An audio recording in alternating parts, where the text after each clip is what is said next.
Shalom, selamat Natal untuk kita semua, bagi seluruh umat Kristiani di segala penjuru dunia.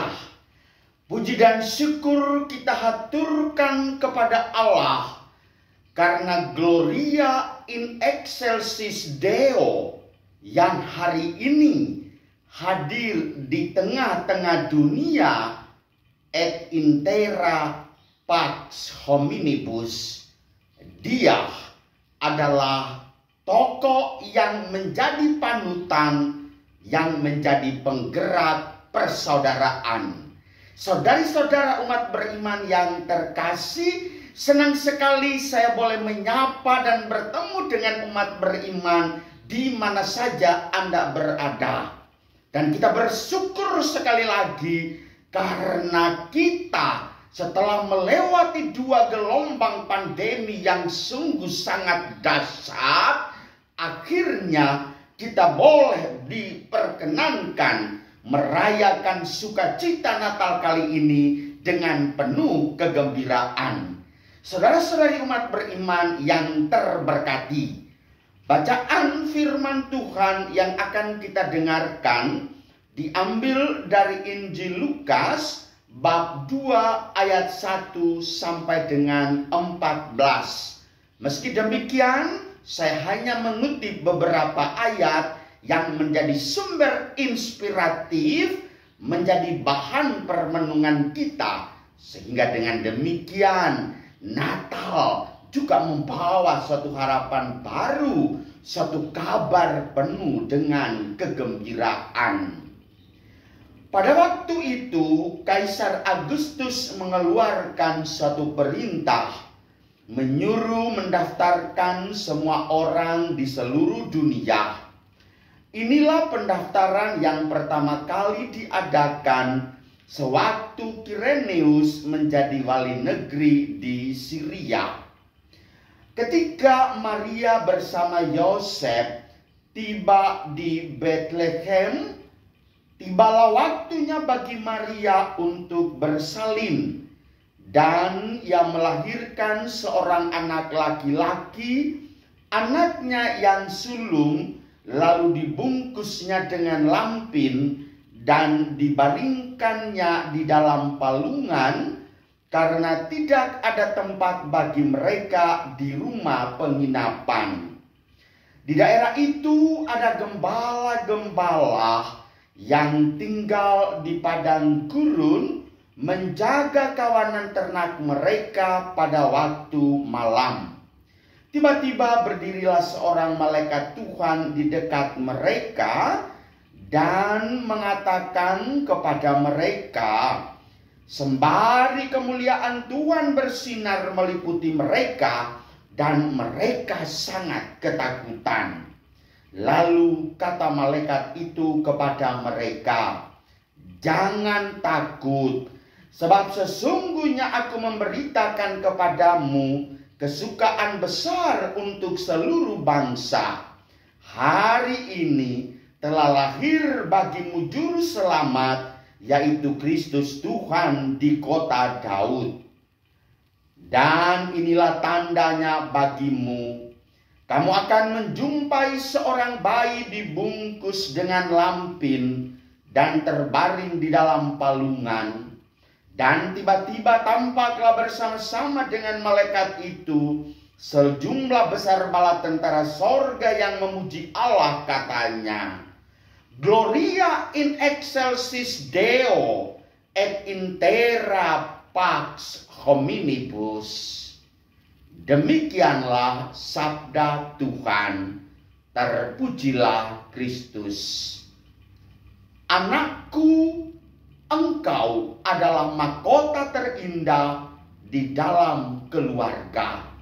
Saudari-saudara umat beriman yang terkasih, bagi ibu bapa yang dipanggil untuk menjawabi panggilan umum menjadi seorang ayah dan seorang ibu rumah tangga, Anda melewati masa atau proses perkenalan yang cukup panjang. Dan di dalam gereja Katolik sangat dianjurkan supaya masa perkenalanmu itu minimal 1 tahun. Selama masa perkenalan, romantisme Anda gulirkan. Situasi yang penuh dengan kesukaan Anda tunjukkan. Entah itu di atas kendaraan, entah itu di tempat parkiran, entah itu di tempat pojokan. Pokoknya waktu kunjung pacar, Anda betul-betul gunakannya itu sebagai kesempatan untuk mengisi dengan prinsip bahwa dunia ini milik kita berdua, yang lain numpang kos. Gile dong.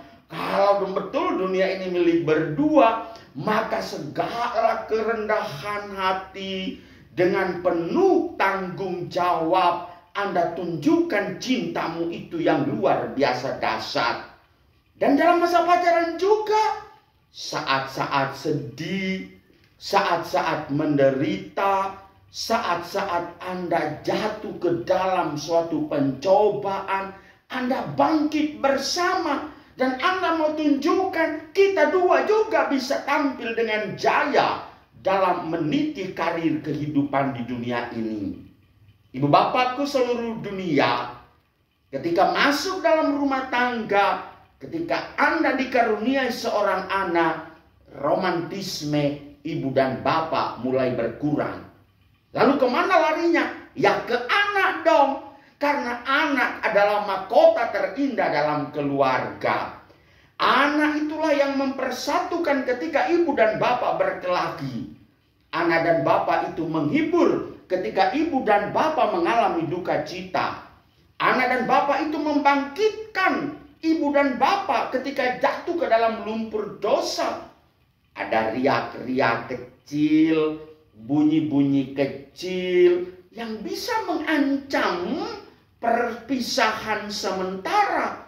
Tetapi ketika merindukan anak, Anda harus bersatu kembali. Demikian juga ibu bapakku, saudara-saudari yang terkasih. Natal adalah kehadiran seorang anak yang menggerakkan, memotivir seluruh masyarakat di dunia dalam hal bersukacita, bergembira, bersaudara, katong basaudara. Dia lahir di kota Bethlehem, di dalam kandang hewan, di atas palungan.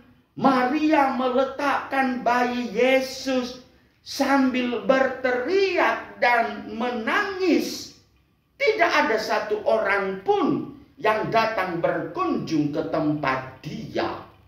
Lalu malaikat Tuhan datang kepada sekelompok pengawal, penjaga hewan di kota Bethlehem itu. Lalu malaikat itu menunjukkan suatu sukacita. Namun saudara-saudariku yang terkasih, mereka dilanda ketakutan. Ada apa gerangan dengan masalah ini? Malaikat mengatakan, "Don't be afraid. Unang mabiar makamu.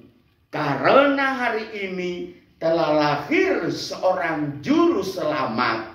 Songsonglah dia ke kota Bethlehem." Maka berjalanlah mereka menuju Bethlehem. Lalu mereka mencari, di mana sih malaikat berbicara tadi? Kok di tengah hutan? Apa yang kita jumpai? Mereka menuju sebuah kandang. Di sana lahirlah dan terbaringlah seorang bayi mungil sambil menangis dengan suara kecil.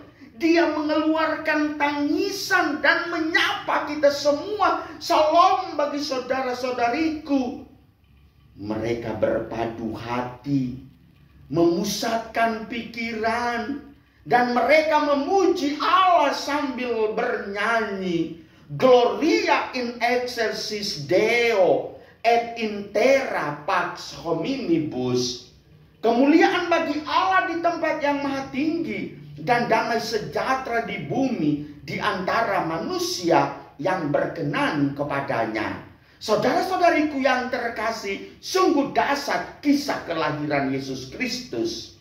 Dan kelahirannya membawa sukacita, bergema di seluruh dunia, dan semua orang menyambutnya dengan penuh sukacita. Saudari-saudara yang terkasih, kelahiran seorang anak bisa mempersatukan seluruh bangsa dari bermacam-macam suku, bermacam-macam latar belakang budaya, bermacam-macam etnis, warna kulit, jenis kelamin, namun kita bersatu di dalam satu persekutuan iman